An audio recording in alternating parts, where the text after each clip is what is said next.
Happy Thanksgiving, Hoof listeners. Welcome into the show. Modified show for you tonight, combining two shows into one because of the short week. Actually had my Thanksgiving last weekend, so that's out of the way for me.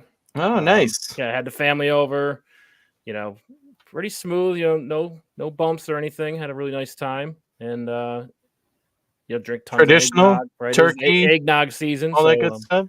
Yeah. 2 turkeys, smoked a turkey, and then Nice. did the regular conventional turkey, right? So lots of options here at the Brown household. Keeping it good, huh? Yeah, Mashed potatoes, gravy, the whole 9 yards. Whole yeah. 9, yes. Mashed potatoes, my favorite. How part many of of the you? How many of your family came over? I know that you have a lot of siblings, so holiday. like, how many did you host? So all of them came. I have 6 Nice. siblings. I'm the oldest, so they're a little bit younger, but they all do have significant others. They're not married, but long-term relationship. Sure. So yeah, and a wholesome good time. And we did this on the weekend because my sister was in town for work, so it just worked out for her. But now we're free. I have one more Thanksgiving for the wife's side of town, and then no plans for the weekend. Kind of surprising. Usually Thanksgiving's kind of busy for us, so looking forward to the. We're lucky this year. We get a double Thanksgiving. We're doing Thursday at my mom's house. We're family similar to what you were just saying. All my siblings, we both have big families with lots of siblings, come over for dinner and dessert at my mom's on Thanksgiving. And then Friday, we're going to Kathy's family down in Ithaca for dinner. Nice. Yeah, and family there. And then, big weekend coming up of football. Lots of football from Thursday on. Friday football, NFL football. Friday football. That's so wild. It's to hell with Black Friday. We're watching football. That's right. Other positive, the Bills are not playing on Thanksgiving for the first time in 2 or 3 seasons. 3 seasons, yeah. I mean, it's crazy. They played Detroit last year and almost ruined the holiday, right? Mm-hmm. I mean, we were ready to eat and everything, but the game was so tight. Exactly. And you had to watch. Couldn't stop. So it's I'm in the living room. Lost, it would have been horrible. Wait, I'm not ready. Yeah. Eat without me. I'm waiting. Yeah. So, yeah, good times. But it was fun while it lasted, but that's Bills play Sunday at 4:25. So we're moving on here. Back to regularly scheduled programming. All right, Bills, Jets. Bills look good. Right? Yeah. I mean, offense looked like they're back on track. And the Jets offense, 0 for 11 on third down. I'm not sure if they finished the game without a third down conversion, but man, just historically bad, right? And that Jets defense just got exposed for the first time this season. So, I mean, you could tell there's lots of frustration on the Jets side of the football. Bills were having fun right from the get-go. They were having fun, got the turnover on the first play. Yeah, Reggie Gilliam, man, OG, the OG guy. That was when I joined the podcast. That was one of my first takes. That was in the preseason. I said, this Reggie Gilliam kid, I think they love him. I think he's going to take Pat DeMarco's roster spot. People thought I was crazy at first. They're like, no, they really love Pat DeMarco. This undrafted free agent isn't going to make the roster. And sure enough, he did, right? And here he is years later, still there and having an impact both on special teams and playing on offense, really. But gotta love it. Every time Reggie Gilliam makes a play, I think of that. I'm like, fond memories of predicting Reggie Gilliam to make the roster back in the day. Yeah, versatility, right? Play special teams, can play fullback, can play tight end if needed. Yeah. I mean, that's there's a lot of good roster there, right? Value. Yeah, exactly. And he's not breaking the bank by any means. Right. So, yeah, so he's the hero of the game, right? You get a spark right out the gate. Ooh, first play, yeah. Jeez. This is great. And then, energy level, the exact opposite of what happened against the Broncos, right? The Broncos game, we were due it over, and then in our game, the first kickoff, and boom, we get the ball back. And what a hit, and what just a magnificent play, textbook, exactly how you want it to go down. It was beautiful. Carried the momentum.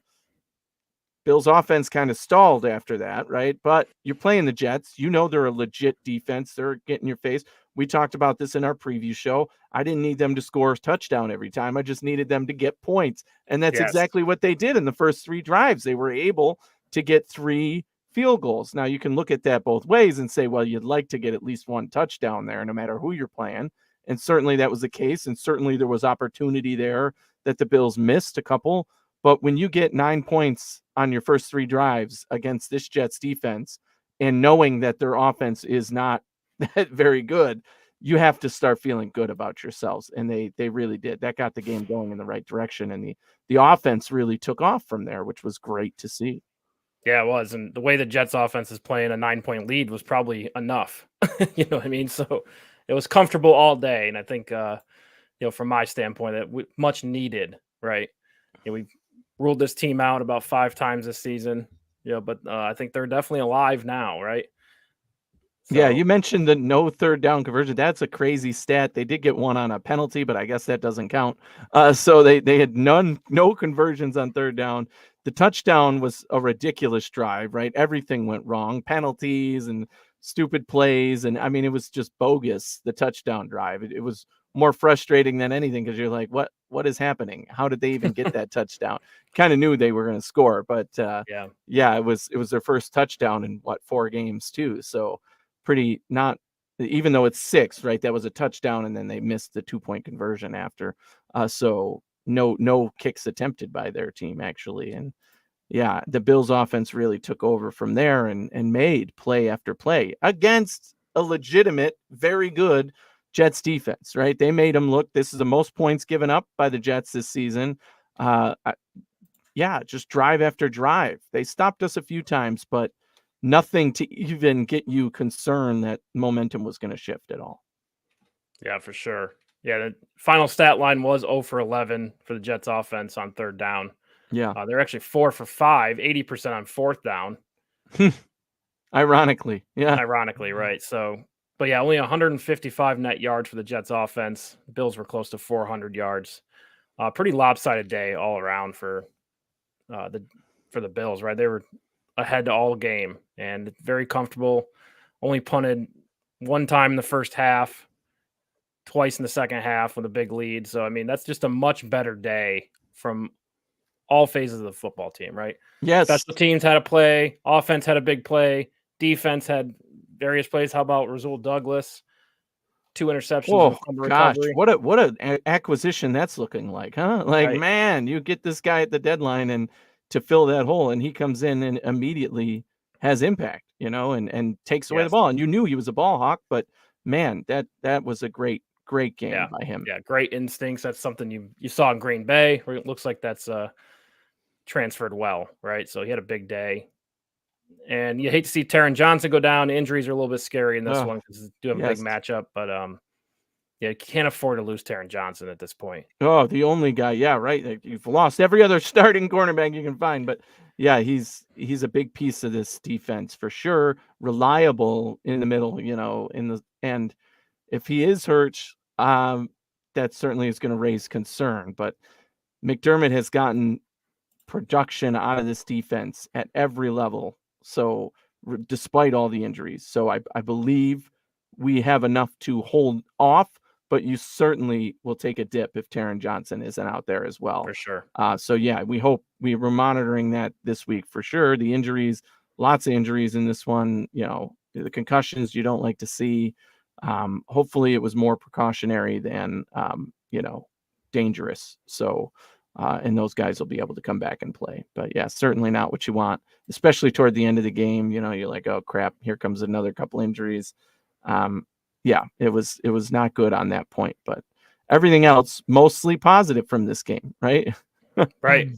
And it's funny because it's, new coordinator comes in and a lot of people go right to that. Oh, this is on the coordinator, right? New coordinator, he's better than the old coordinator, and that's the difference. But really, I think the players were so much more amped up in this game on all sides, like both sides of the football, right? The defense came out with energy, right? Yes. The special teams came out with energy. I mean, that's a credit to Sean McDermott, in my opinion. But what do you think specifically changed for the Bills offense with the new coordinator? Mindset. Josh Allen looked a little more like Josh Allen out there.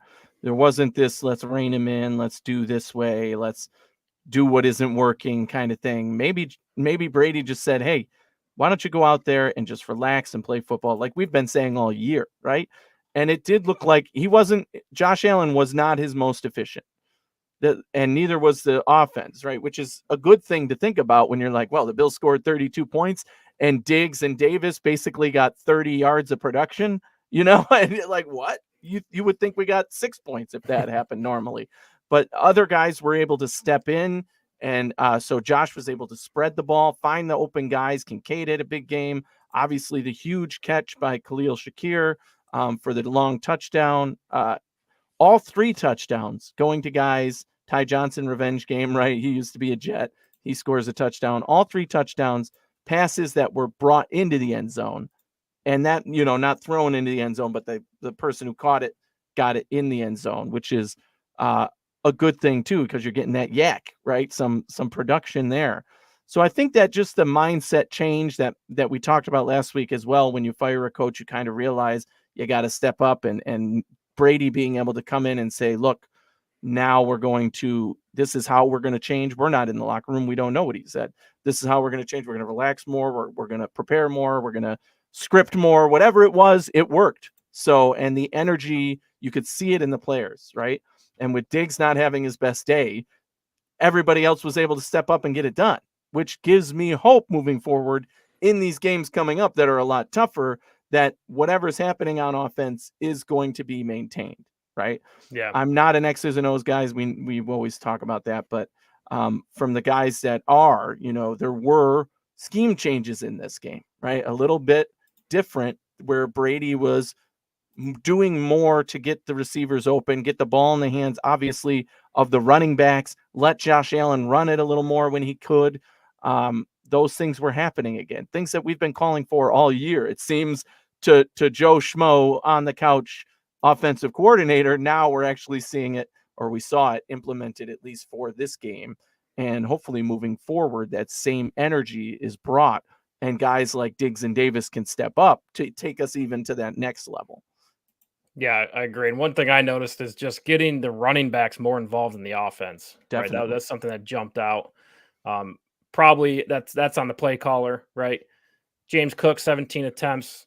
Latavius Murray, 10 attempts. Ty Johnson, we saw, who's been on the practice squad most of the year, 3 rush attempts, but also, 3 targets in the passing game. One's a touchdown. So I just think that the running back room is good this year, right? It's dynamic and it's deep, right? So I think you can, James Cook's a year smarter, year better. Yeah. So I think that could be, something to build around, right? We've seen Kansas City do that kind of gave up on the receivers early on the season. And they just rely on their running backs, right? And it's working for them. So I think that's something the Bills could do on days where Diggs is covered, right? He only had 4 receptions in this game for 27 yards. You got to find other outlets, right? And I think they did a great job of, using what you have and, getting these running backs going, right? These are experienced guys. So I like that. I like seeing that. Also, we saw Josh Allen run it a couple more times. I mean, attempts, didn't get a lot of yards, but definitely 5 attempts there, right? Yeah, he's even a little more loose. Exactly, and there was even the footage of him on the sideline saying, like, "I feel like I'm back," or whatever it was, direct quote. But yeah, you could read his lips, and he said, like, "I feel like I'm back," which is exactly where we need to be. Now, again, he wasn't the most efficient.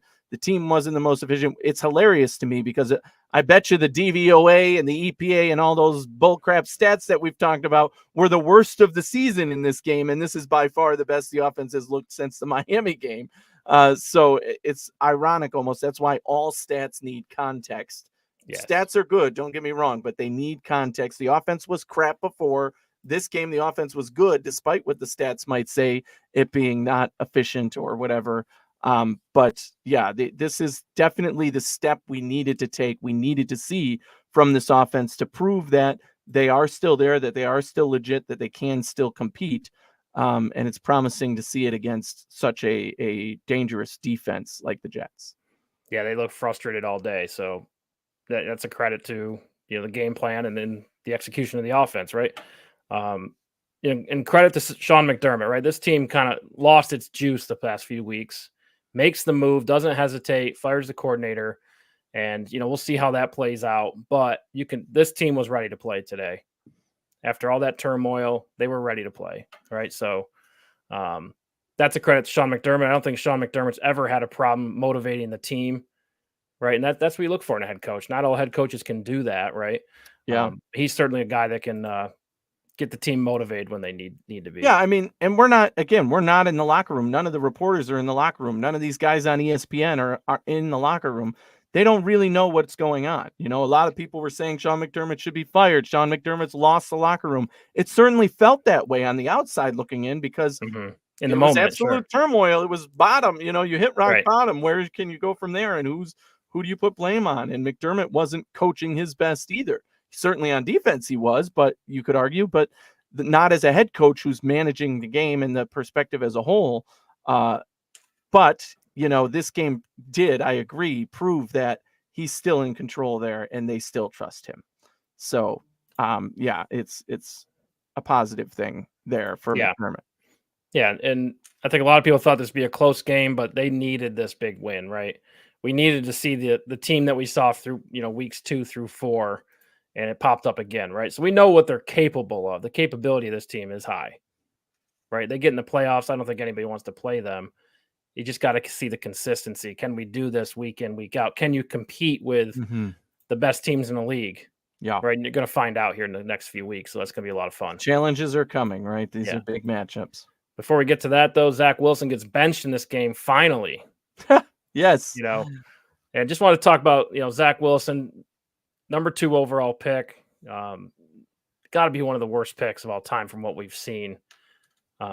As far as return on investment, we all know he's got the talent. We've seen him make good throws and things like that. Just really, really struggles with the mental side of the game. It seems like, whether he's not confident, whether, he's not seeing the field well, whether they're not dialing it up right for him, something's wrong with Zach Wilson. Yeah. Is this the last we've seen of him?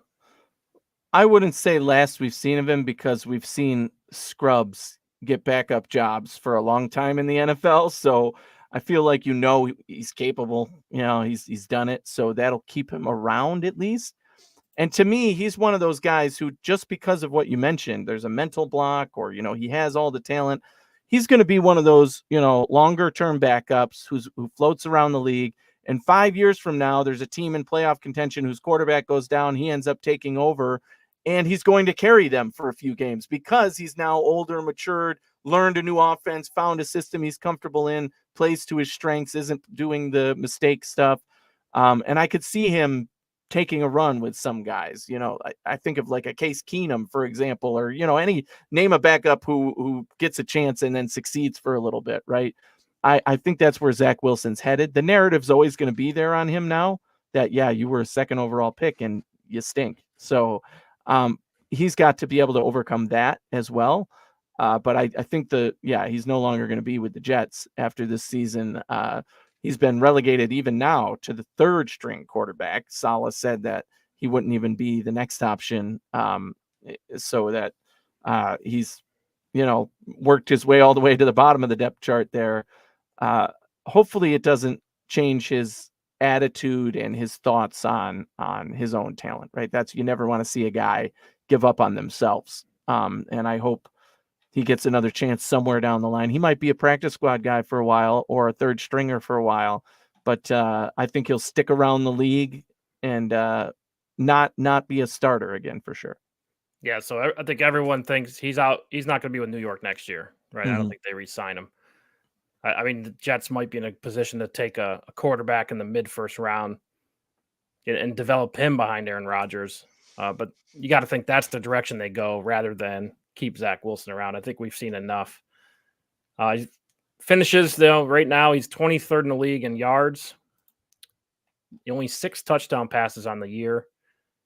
There's, 6 quarterbacks ahead of him with more touchdown passes with 1 less game. Just not finding the end zone, right? And we know about the 3rd down woes they've had with him. So it's just, I think we've seen enough. And that's another quarterback for the Jets who's lost his confidence, is now going to hit the road and try to find a home elsewhere, right? Yeah. Another in the long list of quarterbacks who have been there, especially recently. Yeah. So another topic from this game that I did want to bring up was, and it almost makes me laugh because people always complain about referees, right? We always complain, there's no calls. I have not blamed the refs for a loss in a very long time, and I don't usually. It's bad when the refs make mistakes that cost a game, and that is frustrating. I don't feel they've done that to the Bills in a while, and since the Bills have been legitimized, basically. However, they still affect the game, and they still have been making bad calls. This is any NFL fan who watches football can tell you this, right? You watch a game, the refs are affecting it in a negative way. You're like, oh, that was a bad call, or oh, you didn't call that. You can't win. I mean, it's a low job being a ref. You can't win with the fans usually, but it's so bad this year, and it's been going down. I argued with people, talked to people, and said, to me, since the replacement refs, when the refs got a new deal and the real refs came back, it's only gotten worse year after year. Oh man, what year was that? That was years ago. But it seems like they've now gotten worse and worse every year in terms of the impact they're having on the game, and they're just generally bad at their jobs. In this game, that's what we saw, right? 2012 was the referee lockout. Have you ever 10 years ago, right? Have you ever seen a flag thrown, a penalty called, the ball moved, the play ready to snap, the clock ticking, and then all of a sudden, wait, that wasn't a penalty. We're moving the ball back. I was like, huh? How can you even do that? What are you saying? There wasn't a penalty. Right. You literally moved the ball. We're starting the clock. And it was just, and continuously, I know that now this year they have the thing where the NFL can call up the refs and be like, nope, don't do that. Which is good. It's supposed to be to get the call right. Right. But that's the effort for sure. In this game, it was just gross. The refs spend more time standing around. Exactly. Right. Exactly. They're standing around talking to each other like, okay, how can we get this? What are we saying here? Oh, what did you see? Okay. It's just like, can we just get it right? And remember that the refs are still not full-time employees in the NFL. And everyone blames the refs, and it's a good point because you see it in a lot of games. Well, I think the Eagles Kansas City game, there was obvious missed calls. Yeah. It was very obvious. But the issues around that still remain the same. The fans have a better view of the field than the refs, right?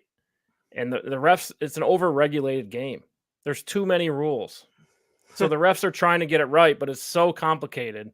You can't do that in a fast period of time. I don't care what kind of person you're calling from New York. It's over-regulated. And if that's how they're doing it, then they need to be full-time employees. This needs to be their life. Their life needs to be learning the rules and how to implement them and how to see it on and off the field for 12 months a year, not for the season, not, go deliver mail or go, be a statistician or do. They all have jobs outside of being a referee, which is stupid. This is the NFL. They make billions and billions and billions of dollars in being on football. The NFL does.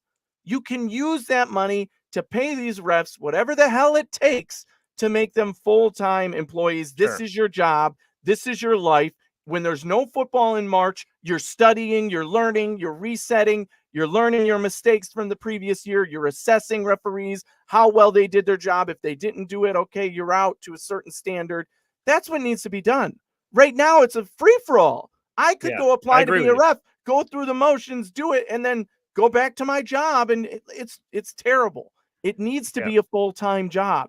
That's the first, to me, that's the low-hanging fruit of the easiest thing you can do. You spoke to it. There's a lot for them to handle. I can see that it's not a desirable position to be in. No matter what you do, the fans aren't going to be happy with you. But as long as you get it right, the fans will respect you. And right now, they can't even do that. And to me, the first step you can take is, this isn't your primary focus, right? If this isn't your primary focus, you're not going to be the best at it, right? Yeah. And this is the highest level of sport. Well, you said need to be the best at it. You want to try to get it right, and they can be as focused. Let's say they go full-time, and they're the most focused people on the earth. There's still going to be mistakes. The problem still remains, in my opinion, is the NFL's strategy or vision for this is also very confusing. We want to get some plays right to the T. We want to get these plays right so bad that we're willing to, take 3 to 5 minutes to review it. But then other plays, we don't care. It's just we don't review. Yeah. So it's like you're never going to get it right until the strategy is, are we trying to get every play right? Can we review pass interference? Can we review holding? Can we review roughing the passer? They're never going to get it right because I don't think they frankly care about those three examples. They just for some reason want to regulate it to not get sued. They want to protect the players, which I can respect. But, I mean, why not get it right? Yes. I mean, again, that game, Philadelphia and the Chiefs, the roughing the passer call on Pat Mahomes, I thought was a bad call. So bad. Yes. Agreed. And it's like, why can't we review that? Yeah, just like the Sam Howell one we talked about a few weeks ago, right? That was like, what? Yeah. How the hell is that guy supposed to not tackle it? People care less about if the ball was a catch or not. Like, okay, there's obvious things that need to be reviewed, but like when it's so close and you can't really see, they spend too much time reviewing it. Let's just move on and let's review everything and do it efficiently, right?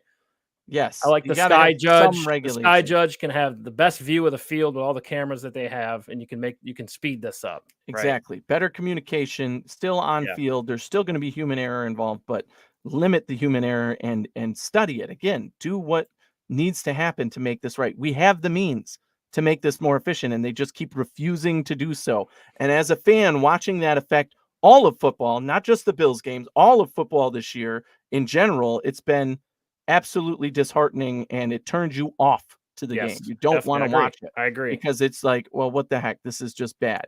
And, there's conspiracy theories now about because this isn't the refs' full-time jobs, is it because gambling is becoming such a thing now? How many times has Vegas won on we didn't call PI, or we did because this team needed to score again or didn't need to score? So, you don't want that on your plate. Now you have to deal with those questions and have to see how you regulate, because there's a refereeing problem in the NFL, right? Yeah, there is. And you don't want that to be the case. But I hope refs are monitored just as much as players are for things like gambling. I would hope so, But if they're not full-time employees, again, how do you know they're not talking to Joe the bookie in Vegas who's saying, hey, bada bing, bada boom, I'll give you half my earnings if you make this happen. No, when that kind of money's being thrown around, you got to think somebody figured out a way to influence it a little bit. I mean, it's an insane amount of money. That's why you have to monitor these things. And I hope,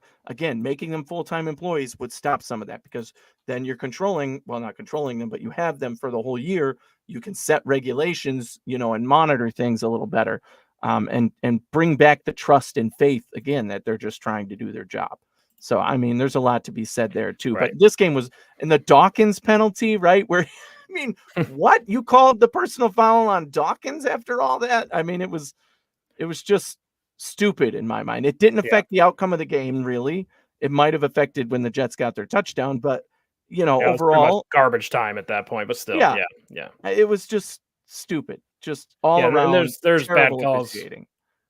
I mean, I won't even say bad calls, because I understand that bad calls are part of the game, and it's you can't have it all. But there's horrendous calls every week, right? So obvious, like Kareem Jackson getting suspended again for the Broncos on this hit with Josh Dobbs. That's just, come on. I mean, in that particular play, the quarterback is the running back. You know what I mean? And he's undersized, obviously, to be a running back. So it's going to look worse. Yeah. When one of the best safeties hits a quarterback of a smaller stature when he's running the ball as a running back. I mean, it's just, and they suspended him, right? And he suspended again. Horrendous. Never have I agreed with Tom Brady pretty much in my entire life, but have you seen the clip of when he was talking to Stephen A on ESPN? Yeah, I saw a little bit of it. I didn't see the whole thing, but I kind of got the gist. He thinks the NFL is soft, basically. Soft now. Well, I mean, back to the overregulation, I think that's tied together. It's more finesse. We know that. Defensive tackles can run sideline to sideline now. It's the game is much more finesse than it ever was. And that old style of play, it doesn't work in today's NFL. So it's, say what you want, you're not going to win playing those old styles. We've seen the Patriots do that. We even saw Tom Brady in his last few years. One argument that I really liked that he brought up was the fact that the approach now is to make these things penalties and teach the defenders not to do these things, rather than teaching the people being tackled how to protect themselves, right? That's what Brady was saying. Like, I learned to protect myself. That we used to teach players how to protect themselves. Now we don't, because all the hits are illegal and it's becoming more of a problem and people are getting more injured or whatever. So I think he has a solid point there from his own experience, in the NFL, to bring that up and say, look, we need to change the approach so that these guys are prepared to get hit and know how to deal with it when there's a hit coming or when they're getting tackled. Right. I think it's a balance. You can't put all this regulation on the defense. That's unfair. Exactly. You know what I mean? It needs to be a balance. Look, if there's a running quarterback, he's going to get hit. He's asking to get hit. Yeah, exactly. You have to. You're carrying the ball. They can't just let you go. Right. And I feel like in college, they do like the targeting plays. They're reviewable. Mm-hmm. Why can't it be reviewed? I don't understand. I'll never understand that. Yeah. And then they add new rules every single year, so it gets even worse every single year. I mean, the fans are at the point every year, like, what are they doing right now? Because we're not in the meetings. You know what I mean? Like, we just see the product. And it seems like we have to catch up every year as well. And it's just, again, like you said, it's contributing negatively to the overall experience. No doubt about it. Anyway, to get back to the Bills, because the other point I wanted to say was Khalil Shakir had a great game. Obviously, here again, the dude catches everything. Since the preseason, you've heard me say I wanted him to get more opportunities. And then when we had an issue, I said I wanted him to become the slot guy and get more opportunities. And now he's just proven himself time and time again on the field with his chemistry with Josh Allen. I think that's legit. He's got to be the true third guy out there. And, Gabe Davis being the 2, quote unquote. Yeah. Again, I've been saying since the preseason, since years ago, really, he's just remarkably inconsistent. So whatever he does, it doesn't surprise me. In this game, he did nothing. He got praised for being a blocker.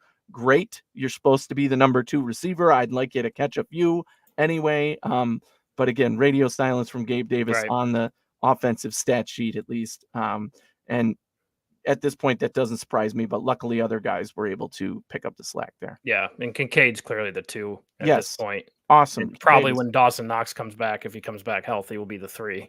Yeah, that's true. As far as targets. Yeah, people are underestimating that. Knox is still a very good player, right? He is. He was and he has chemistry with Allen. Allen trusts him. I think the injuries might have been a problem for him this year with, dropping passes and things, but he's an electric player who is reliable in big moments as well. For sure. And Kincaid continues to be as advertised, right? I like what I see from Dalton Kincaid. I feel like with an off season, get beefed up, get more comfortable. I think he could take a big jump as well. So we'll talk more about that later. All right, Bills are 1 game out of a wild card spot. Got the Steelers, Texans, Browns. Browns are 2 games ahead. Texans, Steelers 1 game ahead. We got a rookie quarterback, and the Pittsburgh Steelers just fired their offensive coordinator. The problem is the Bills have a very tough schedule, and they got a lot of people on their tail, right? The Bengals, Broncos, Colts, all 5-5. Bills are 6-5, so they're basically 1 game back from the Bills. Bills have a bye week coming up. So if a team can get a win there, with Buffalo's bad AFC record, there's a lot of competition for the playoff spot. That's what I'm trying to get at. A lot of teams there, yes. But now when you look at beyond the record, right? When you look at the teams there, Miami had a little bit of a scare. Man, we almost called it there that the Raiders would compete with them.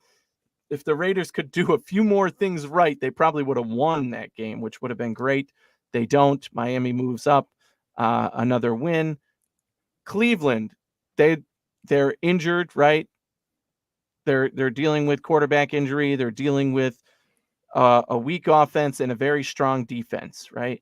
Mm-hmm. Houston playing beyond most people's expectation, not mine. I said they were dang good this year and that they would be respected. I still think they're going to finish 2nd in their division, maybe be on the brink of the playoffs at this point. The Pittsburgh Steelers, right? An anomaly of a team that plays with a very good defense and an absent offense and finds ways to win. So again, not exactly a good position to put yourself in. We'll skip the Bills for now because talent-wise, I still believe the Bills are the best team. They're making it work with a defense that is completely depleted with injuries, and their offense is beyond a doubt the most talented of any team we've just gone over and beyond, right?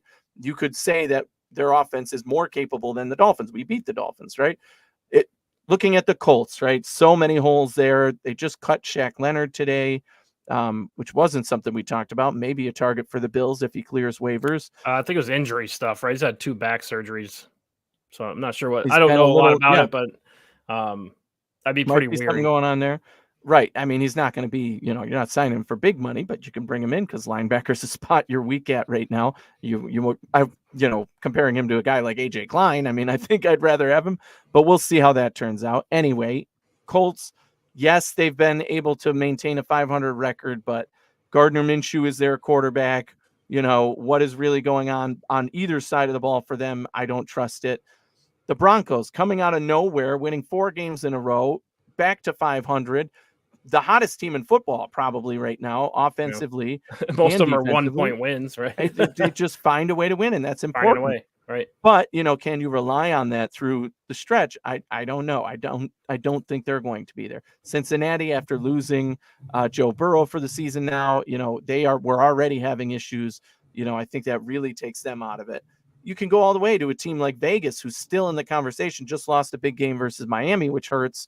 But they're going to be competing too, but I don't trust them to make any noise. And anything beyond that isn't real. The Chargers should have fired their coach by now. Staley, I don't know how he still has a job, but he's there, and he's probably going to finish the season with 4 or 5 wins, at most. So he'll be fired at the end, if not coming soon. But really, of those teams, I have a lot more confidence that the Bills are the best team there. However, you were right that their conference record is going to have an impact here. You have to finish with more wins than the Steelers, the Texans, the Browns, in order to jump them. Because if you finish with the same record, they're likely going to have more in-conference wins to break the tie. And I still think that's possible given the situations that we just went over. So to me, it's still very possible that the Bills need to get lucky for Miami to struggle, and then us to maximize and win out to probably win the division. Still possible, still a thought in our minds that we can win this division. Unlikely at this point, though. You have to then focus on how do we make it to the playoffs, highest seed in the playoffs.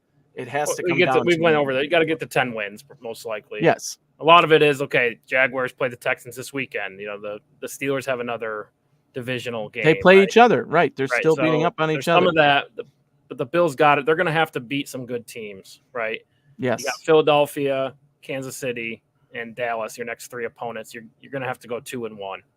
Absolutely. Have to. Yes. And it starts with this Philly game coming up, and that's, a challenge for sure. These 3 games are, and luckily there's the bye week in there. So they'll have the bye week to prepare for Kansas City and, 2 of set those up the offense or practice things. Right. You got to go on the road versus the Super Bowl, contenders. The 2 Super Bowl teams, yeah. It's going to be tough. And we saw Philadelphia look great against Kansas City. But, it's going to be a tough road. But, again, the Bills are their own worst enemy. I feel like if they can get to 10, they're going to be in a good position. It just comes down to strength of schedule, which doesn't really factor into how many wins you get. You know what I mean? Bills clearly have a tougher schedule, but it doesn't matter. The Texans could get in with the easier schedule. Bills might be better, but you got to get those wins, right? That's kind of what's going on here. But, I definitely think the AFC North is going to beat themselves up, and 2 teams will fall out. We've seen the Bengals fall out, likely the Steelers to fall out. I think the Browns are real, right? And then we'll see what happens with the Texans. Really, they're going to have to win a lot of games to make it. And I'm just not – I mean, I think they're a good team. Yeah.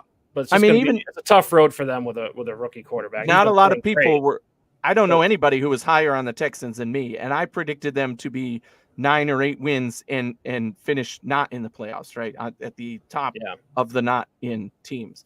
So if they make the playoffs and they get to 10 wins, that would be – a remarkable season for them. But I still think, like you say, they have a long way to go to get to that point. For sure. So, the Bills just got to dial it in and play like they did versus the Jets, and I think they can compete with any team. You're going to win some you're not supposed to, and I think that's got to be the mentality.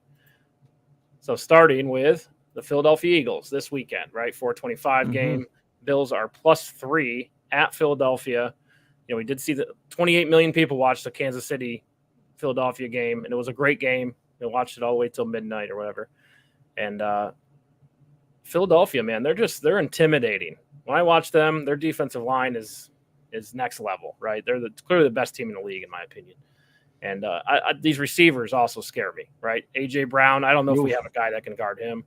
And then Devontae Smith, got to be top 3 receiver 2 in the league. Yeah, I mean, he's definitely and how about DeAndre Swift having a great year, right? What a trade that was for him. So yeah, just it's not a good matchup for Buffalo. They're going to get pushed around on both sides of the line. I think that's obvious, right? The Bills are a little undersized in the middle. They got no shot to tush push. No shot. So what do you do with this team? I mean, basically it's 1st and 9 on every drive for them. You know what I mean? Because they get that 1 yard like 98, 99% of the time. You know what I mean? It's 1st and 9. And that's okay. I think you deal within those parameters, right? You're correct. The Eagles are a legitimate team on both sides of the ball. I think they can be targeted, right? We saw what happened in that Jets game. It wasn't pretty, but the Bills, you're right, that it does not match up well with the big men, the big targets in the Eagles and what they're able to do. I'm confident the Bills have done a very good job of shutting down the run the past few weeks, right? Occasionally what we had seen before is they'll give up one big 60-yard run or something stupid and then shut it down for the most part. If they can do that, you're right, DeAndre Swift, one of the hottest backs in the league right now. If they can manage to slow down the run game and make them one-dimensional, make them pass the ball more, make Hurts a little uncomfortable back there and make bad decisions, trying to run the ball, throwing it in coverage, whatever it might be, that would be ideal. But you're right. A.J. Brown absolutely playing the role of number 1 there. And, when you have a guy like Smith, that's 1A, 1B. It's not even 2. They don't have a 2. They've got 2 amazing guys, and their offense has been productive because of that, right? They have to make mistakes. The Eagles, you have to force the Eagles to make mistakes on offense. You have to be able to stop them some way, somehow. They can ticky-tack their way down the field and get 3 points pretty much every drive. When they do that, I think the real key to this game is the Bills counterpunching with the offense. We know that what the Bills defense is capable of with Sean McDermott. He's going to have them playing at their best, whatever that means against this Philly offense, holding them to points, holding them to field goals, stopping them a couple of times. The offense has to be very efficient. We talked about the Jets game being great, and it was. They scored a lot of points. They had the energy. That's great. But now you're playing a team where the efficiency has to be there.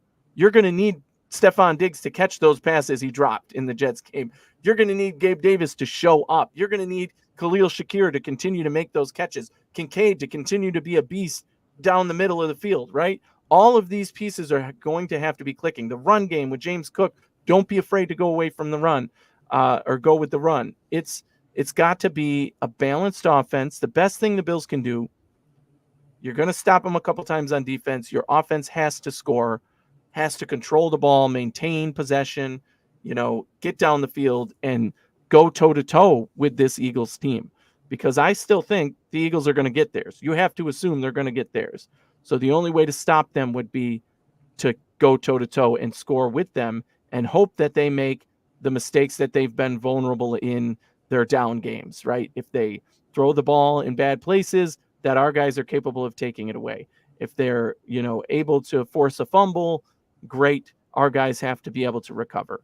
A couple of those mistakes, and I think all of the momentum will swing toward the Bills in being able to win this game. The Bills are not favorites. They're +3, and I think that's where it should be. On the road in Philly's tough place to play. But yeah, I think this game's going to come down to who gets the ball last, right? Who can score. Hopefully, that would be great. Right. The Bills are hoping that's the case. Yeah, so it means you have a chance. Yes. But Philadelphia 5th in points per game at 27.3. Bills are 7th at 26.7. Third down conversions, Philadelphia's number 1 in the league at 48.2. Bills are number 2, 48.1% of the time. Red zone percentage, Bills are 3rd, 65.9 in the red zone this year. Philadelphia's at 59%. That's 9th.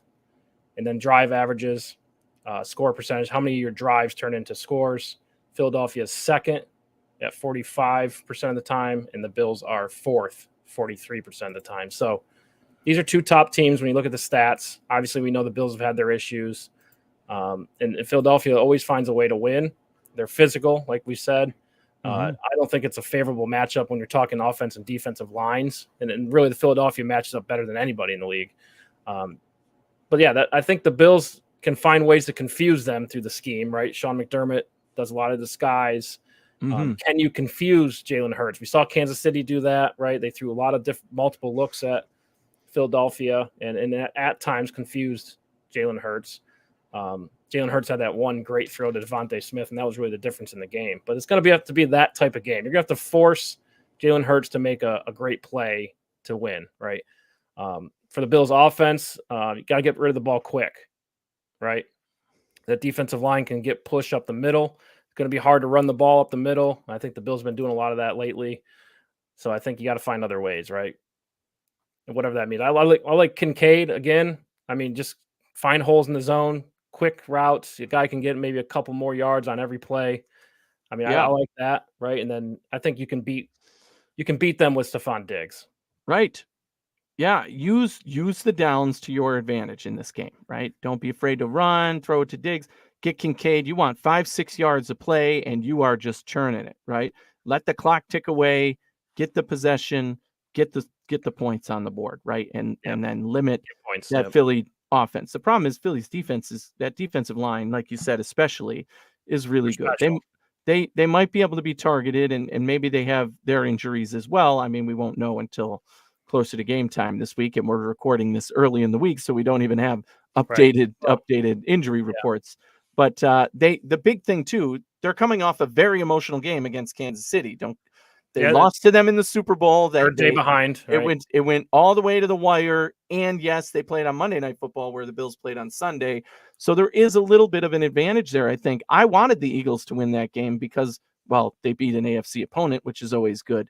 But also because we play them next, I'd rather them be coming off a win, feeling good about themselves, than coming off a loss and then all of a sudden preparing harder to go for the next game. So I think the Bills do have an opportunity here to live up to their potential, do what they're capable of doing on both sides of the ball, and hang with and then, counterpunch at the Eagles. I'm not expecting the Bills to take a big lead at any point in this game. We saw what Kansas City did to Philly. They did have a pretty good lead that they, blew in the second half. But if the Bills are able to do that, I mean, that would be best case scenario, because I do think they could work with a lead. If they're able to get a lead in the first or second quarter, work with that lead to then do the same thing. Even if it's only a 3-point lead and then Philly scores a touchdown, I'm feeling good about going toe-to-toe with them for the rest of the game at that point. So if the Bills can get a lead in that first half at any point, I think that would be advantageous as well. Yeah, indicate that they're doing the things that you and I just talked about pretty well. Right. Yeah, but I think you can take a page out of Kansas City's book on offense. Pat Mahomes would run the ball when he had a chance, but he wouldn't overdo it, right? Because this defense will, whack you. You don't want to fumble the ball. You can't afford to have a turnover. So Mahomes would slide every time. You take the easy throws. That's something we saw, right? And then once in a while, you'll get a big play when it's there, but don't force it. We saw Josh Allen do that versus the Jets, had great results. Just carry it over, right? The Jets are a good defense. You just beat them, right? I think you can look at this game the same way. The defenses are very similar in a lot of ways. Strong up front, deep on the defensive line. So I think you could do a lot of the same things, but you got to be smart with the football. And I think that's what will keep the Bills in the game, right? And have a chance to win it at the end. That's what's going to take. Absolutely. And this is going to be one of the games of the week by far. Who are you taking? I'm taking the Bills +3. I just think, I hope that momentum carries over. I think it ends up being a close game back and forth. And I think the Bills have a good shot to win, which is why I'm taking them with the points. Do we ever not take the Bills? It's hard not to. When they were 7-point favorites against, was it the Jets? You didn't take them, or was it? No, it was the game before, the Bengals. We were not favorites. You took the Bengals. Yeah. You got to. I'm trying to be real here, Yeah, exactly. Exactly. I don't like this one. I think I'll take the Bills just because they have momentum. There's belief in the locker room they can get in the playoffs. They know their situation. They know they're backed against the wall. Yeah, and certainly there's no question coming into this game, the Bills need to win more. Right? This is in Philly. They're playing at home, but if they lose this game, it's no sweat off their back, right? But if the Bills lose, that is going to put them in their backs against the wall. Like we said, you need 2 out of the 3. Right. That means you need to beat Kansas City. And you don't want to go into that game feeling like your season is on the line, which it would be in that case. Yeah, but Detroit's hot on Philadelphia's tail for that number 1 seed. Philadelphia will know if Detroit wins. Obviously, they play on Thursday, so I mean, there's some pressure there, right? But they can afford to drop one, I think, is what your point was. Yes, yes, it's not going to affect them overall. Right. All right, so that's what we got. So I'm thinking the 23-20 type game. Whoever scores last, likely a field goal. Hopefully that's the Bills. Flip a coin. Yeah, I'm going 24-21 Bills. All right, love it. It'll be fun. Definitely going to be fun. I don't think they're going to win the next 3 games. I think they go 2-1. That's best case scenario. I think they go 3-0, man. If we beat the Eagles, we have a much better matchup against Kansas City and Dallas. I think those are more winnable. This is the hardest game of the 3. Do you agree with me there? I think so. As far as matchup, sure. Yeah, certainly. So if you win this game, you're certainly better off. Yeah. You have much better chances of going 3-0. Yeah, I like the Dallas game, but going to Kansas City always a challenge, right? Bills have done it. I understand that, but we'll talk a lot more about that next week. We have a bye one game at a time. One game at a time. We'll be picking that one apart. All right, let's get into the Thanksgiving games here. We have the first one up. Green Bay at Detroit. Green Bay plus 7.5 at Detroit. Green Bay been playing a lot better. Jordan Love taking care of the football. Looks like things are starting to click for him a little bit, right? Are they in contention for a wild card spot, right? I think Green Bay? No. They're in contention to finish last in the division. That's what they are. Yes, with 4 wins. So the good thing is, even if you're the Vikings, you have a 2 in the win column above the next team chasing you, right? So those wild card teams are feeling pretty good about themselves right now because there's a pad between them and the teams chasing them. And the teams below them are not that good, really, right? So in the case of Green Bay, they're just not good. They've been inconsistent all year. I still think they finished last in the division. The Bears are going to find a way to get more wins. And that is going to mean losing this game to Detroit. They were better with Aaron Jones out there. He was out there. He came back. The team looked good again. Now he's injured again, likely not to play this game. Don't know how long he's going to be out, but that means the offense is going to struggle again. And Detroit is one of the hottest teams in the NFL right now. So this is a bad matchup for them in Detroit.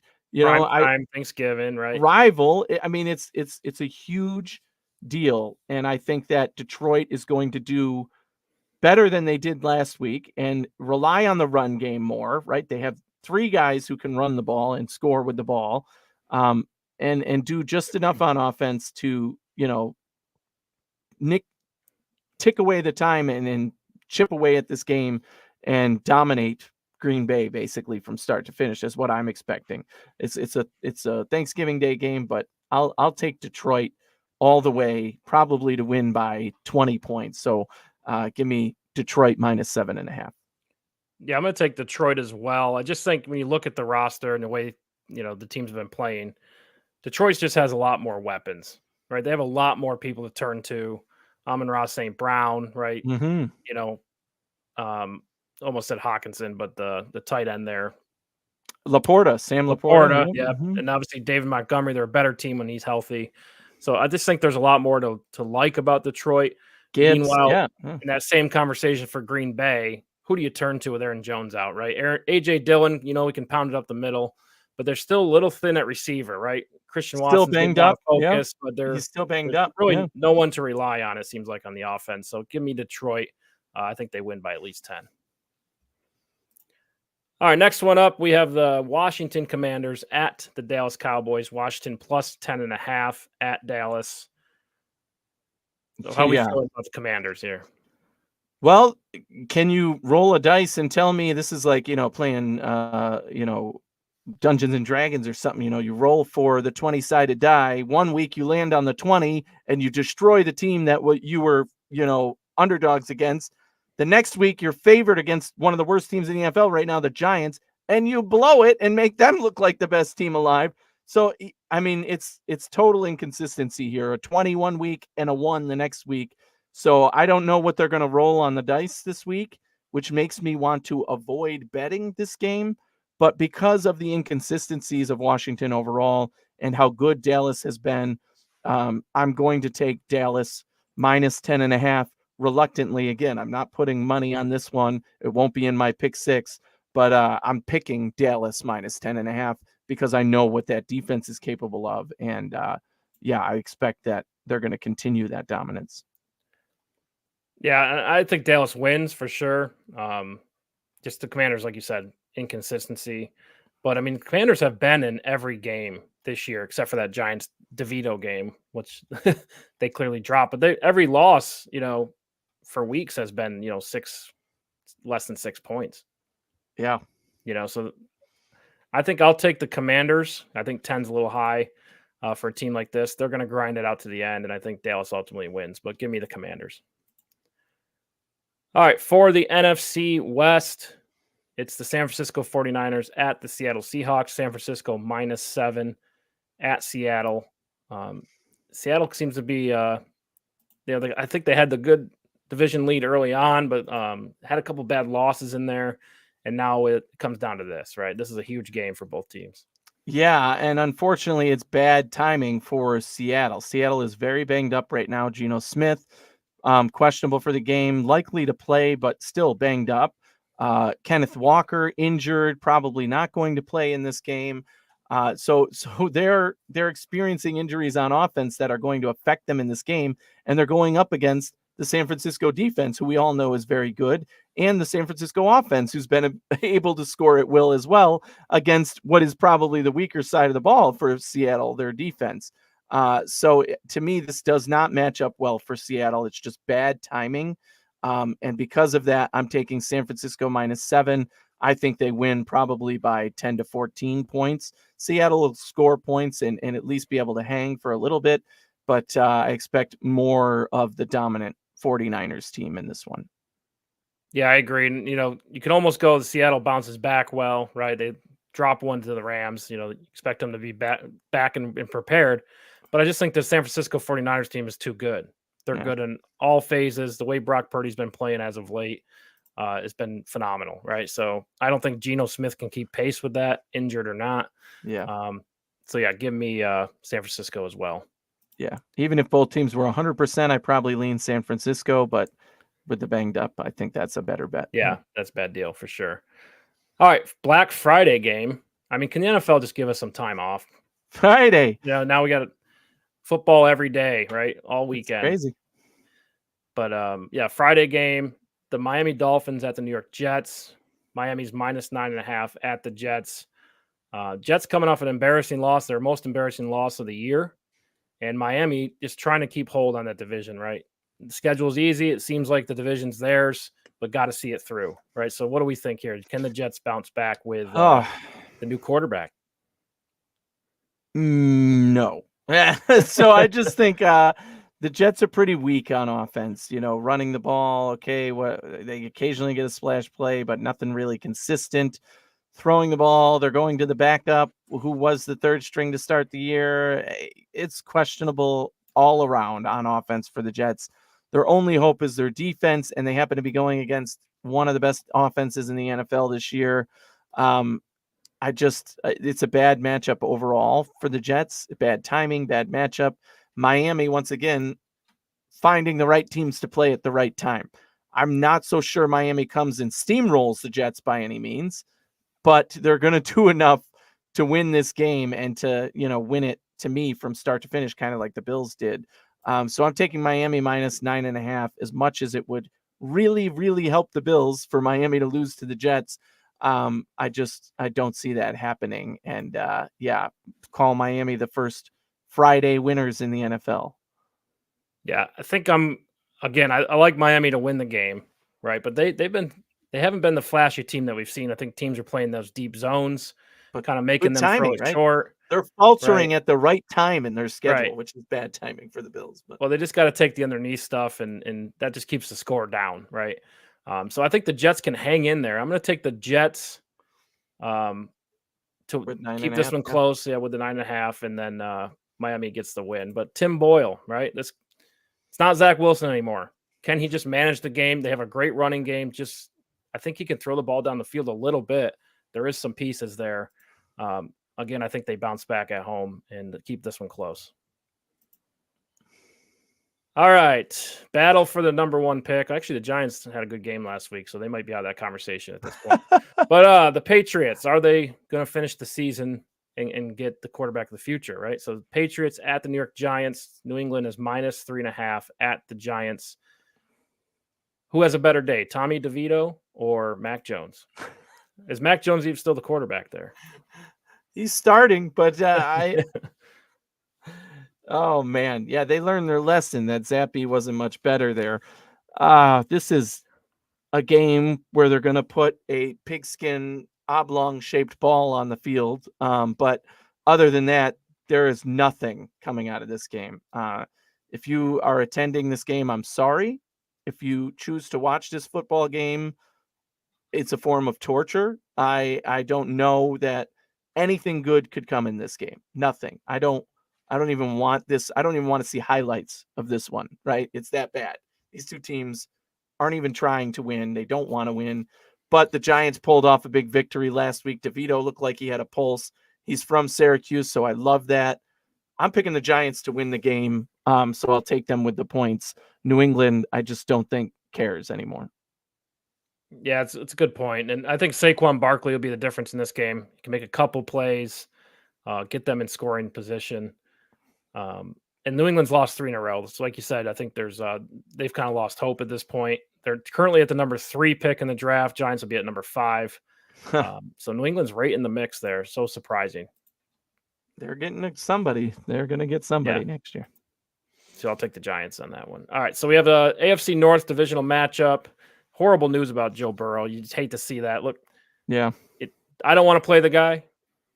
You know, they're kind of out. I think a lot of people ruin them out of the playoff hunt, but you like to watch him play, right? He's one of the NFL's best, so it's just tough news for the Bengals there. But Steelers at Bengals. Steelers fire their offensive coordinator Matt Canada.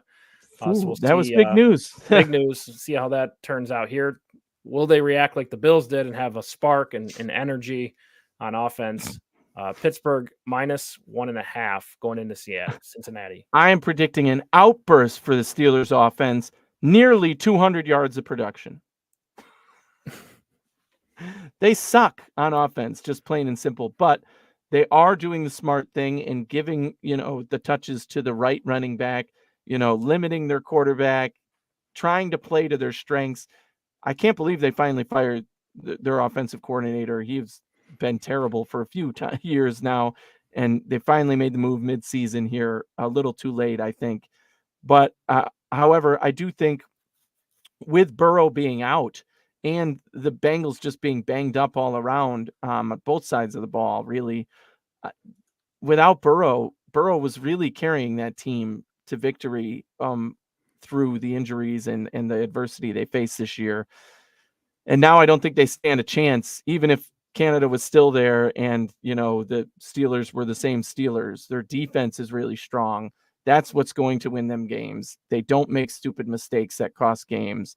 They're able to play consistently. So, yeah, I'm taking the Steelers -1.5 in another game that I probably don't want to watch. Yeah, I hear what you're saying there. And, it's a tough one. It's basically a coin flip game, right?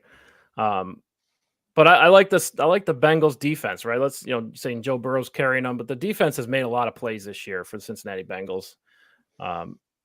Did it with Buffalo. I forget the other team, but there's been a lot of great plays by them. But Joe Mixon, I think, can carry the team a lot better than, the Steelers offense and their run game, right?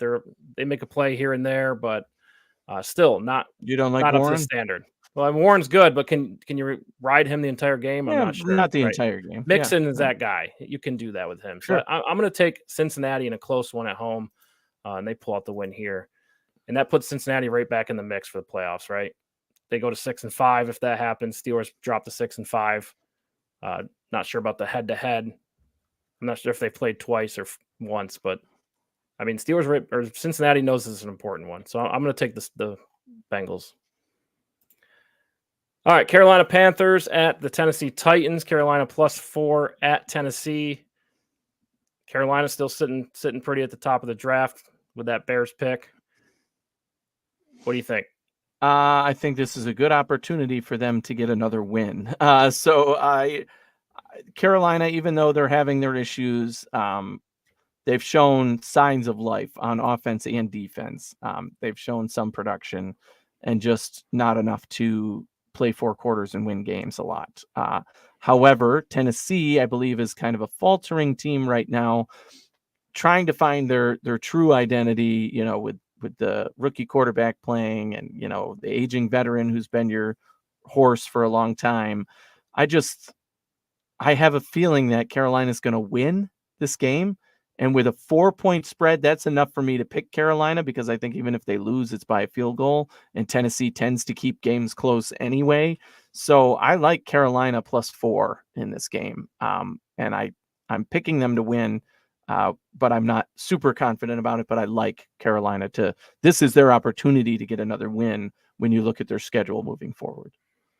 Yeah, both teams have lost 3 games in a row, so somebody's going to snap that streak here. I think Tennessee's due for a win. It's at home. Levis has a couple games under his belt now. I think they pull out the win here at home. All right, the Tampa Bay Buccaneers at the Indianapolis Colts. Tampa Bay +2.5 at Indy. Who we like in this one? Tampa Bay's really been faltering in recent weeks, and the Colts have been able to stay in games and produce consistently. So I'm taking the Colts -2.5. I think they win the game by at least a field goal, but maybe run away with it, because the Bengals have just been, the Bucks have just been kind of falling off the cliff and coming back to reality a little bit. So I like Indy in this one at home. Yeah, I'll take Indy at home as well. I think they can control the football with the run game, and Tampa Bay can't. They have to throw it, right? They don't have a run game at all. So I like the Colts in a low-scoring game here. All right, Jacksonville Jaguars at the Houston Texans. Jacksonville is -1.5 at Houston. This is for the division, right? Are we thinking that? It depends. If the Texans win, they certainly will have a clear shot to win the division. The power then goes into their hands. However, this is where I think that young roster of the Texans, at quarterback especially, even though I've touted them and I really like those guys, Nico Collins, and, they brought in Dalton Schultz, and they're really starting to click on offense. The Jaguars are just a better team, and they're just a step ahead in my mind. So I'm picking Jacksonville to win this game, even though it's at the Texans. I feel like, I have to. It kills me because you all know that I love the Texans and I've been high on them, but the Jaguars are the better team, and they should come out with the victory in this one. Yeah, that's a good point. This Texans team's been scrappy, right, on both sides of the ball. They've had an incredible run game with Devin Singletary the past few weeks. He's had over 100 yards, I think, in 2 weeks in a row now.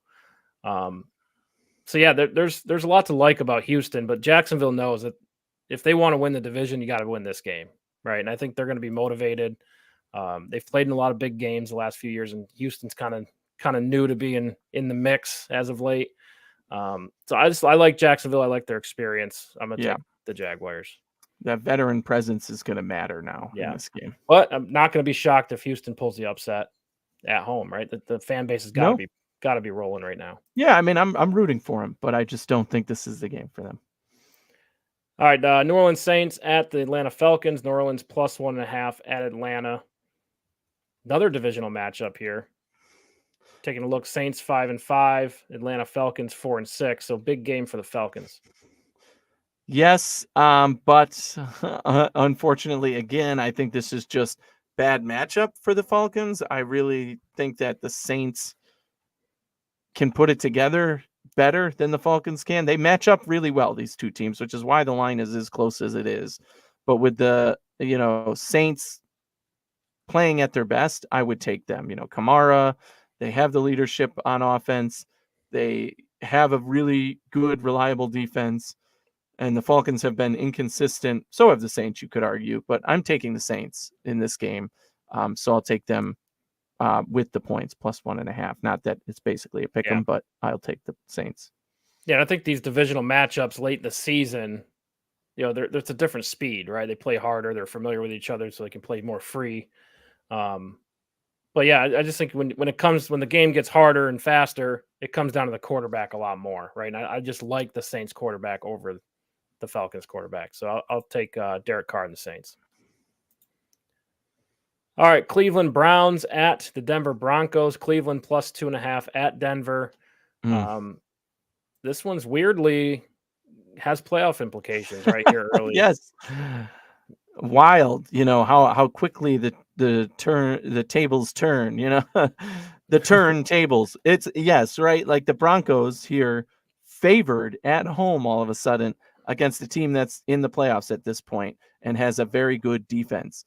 The Broncos are the hottest team in the NFL right now. So I can't pick against them. They're just finding a way to win games. They get it done. It's sloppy, but they get it done. They take away the ball. They made the Bills look ridiculous with 4 turnovers. They made Kansas City look ridiculous with the turnovers. And this Cleveland offense is vulnerable to turning over the ball because they're not as strong in the run game. They still like to run the ball. They've got a rookie playing quarterback. They haven't been able to click with the wide receivers production-wise, but their defense is really dominant, so that's going to keep them in it. But I'll take Denver in this one, minus 2.5. Yeah, I don't think that's crazy to take Denver at home, the way they've been playing. But again, it has been sloppy. These wins have been ugly. I just think Cleveland's defense is so dominant this year that it's going to be a real struggle for the Broncos. And I just think Cleveland makes one more play than Denver, and I think Cleveland gets the win out west. Okay. All right, Kansas City Chiefs. We disagree on. Kansas City Chiefs at the Las Vegas Raiders. Kansas City minus 9.5 at Las Vegas. Bounce back game for Kansas City, right? They're not going to lose a lot of them, right, from what we've seen. Yeah, they might not lose, but I definitely am not a fan of this line, right? The Raiders have been playing pretty well since the coaching change there and have played inspired a little bit. They didn't play their best against Miami, as we talked about. They didn't take advantage of their opportunities in that game. But let's face it, they don't hate Miami the way they hate Kansas City, right? They're division rivals.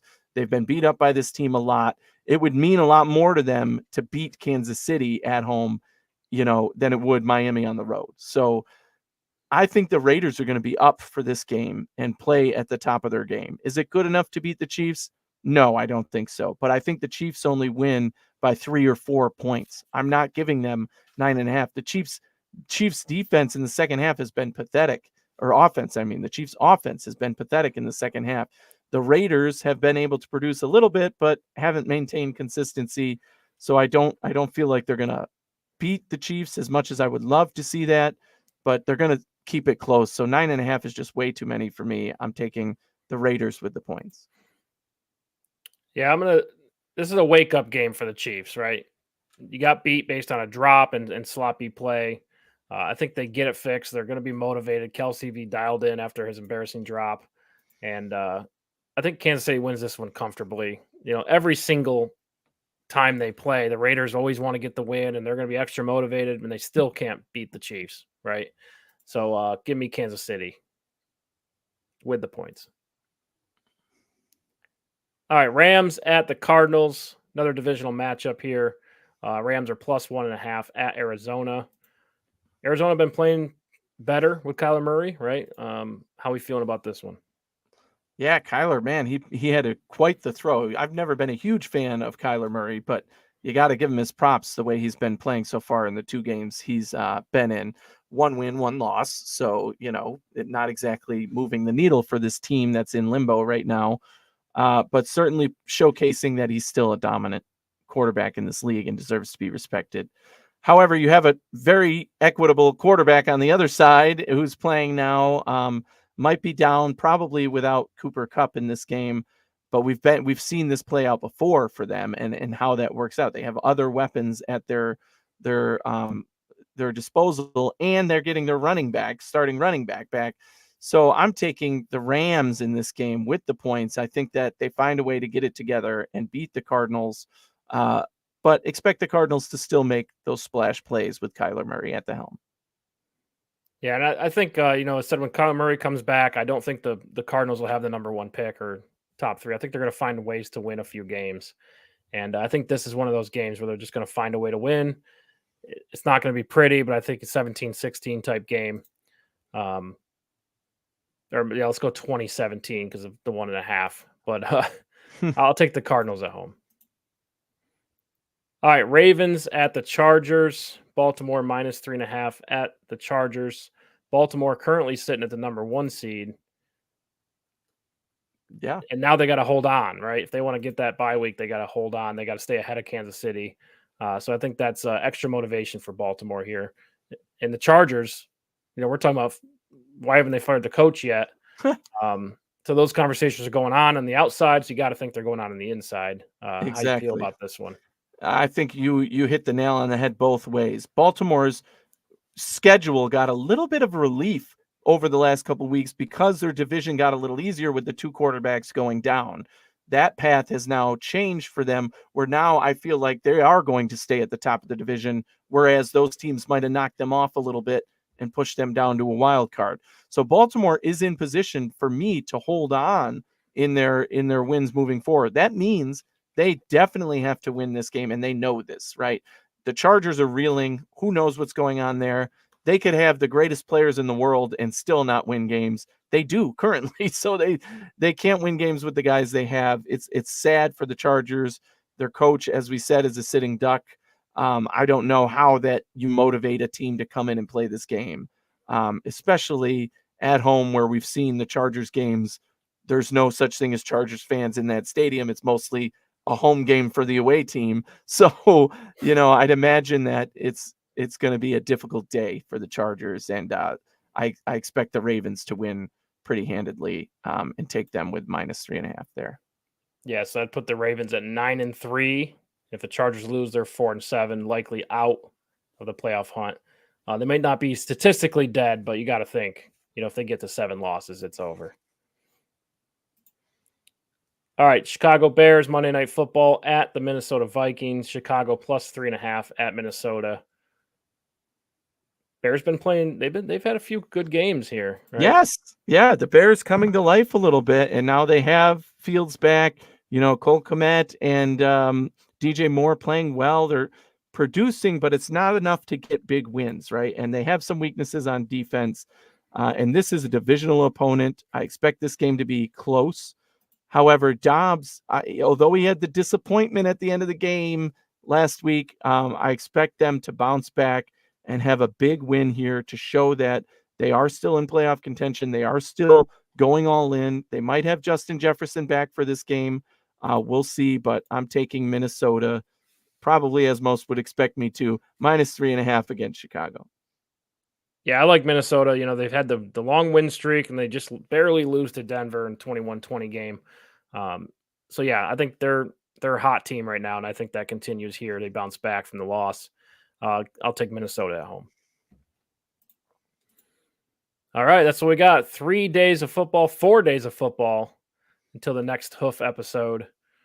Thursday, Friday, Sunday, and Monday. Going to be a great weekend. Yeah, starting with Thanksgiving, you get to relax, watch football. That's what it's all about. Eat some great food, have some great desserts, football on all day.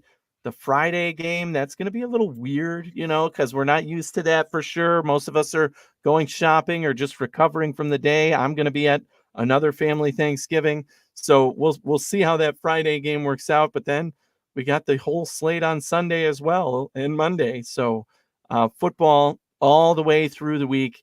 And I'm lucky that we will be on next week to recap everything that happens. And I'll be on Twitter and everything as always. But it's going to be a fun weekend of football, I think. And hopefully our Bills can pull off a big win against Philly. I'm hosting some friends, having some people over for that game. So it should be fun. Both Philly fans and Bills fans. So, oh, yeah, that'll be fun. Oh, yeah, we'll see. But, yeah, I don't know any Philly fans, but if I did, maybe I would invite them over. It sounds like a good time. But yeah, happy holidays, happy Thanksgiving to everybody. And we will talk to you next week. Enjoy those turkey sandwiches. Happy Thanksgiving. Thanks for kicking it with us.